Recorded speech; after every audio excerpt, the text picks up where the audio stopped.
পলাশ ঢাকা কুকিল ডাকা আমারও দেশ ভাই রে, ধানের মাঠে ঢেউ খেলানো এমন কথাও নাই রে,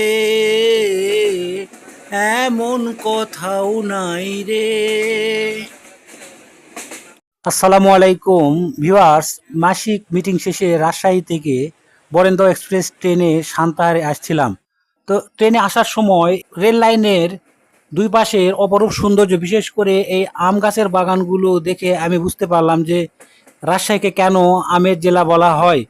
আমের গাছের পাশাপাশি এখানে অনেক আখের গাছ দেখলাম এবং কলার গাছও চোখে পড়েছে। বিশেষ করে আমার সবচেয়ে সুন্দর লেগেছে এখানকার প্রাকৃতিক দৃশ্য। বাংলাদেশ যে কত সুন্দর আসলে সেটা ভাষায় প্রকাশ করা যাবে না যদি না সেটা দু চোখ ভরে উপভোগ করা যায়। এই দৃশ্য দেখে আমার মনের মধ্যেই আবেগে একটি গান আসলো, তো আপনাদের জন্য দুই কলি গান গাওয়ার চেষ্টা করলাম প্রথমবার। পলাশ ঢাকা কুকিল ডাকা আমারও দেশ ভাই রে, ধানের মাঠে ঢেউ খেলানো এমন কথাও নাই রে, এমন কথাও নাই রে।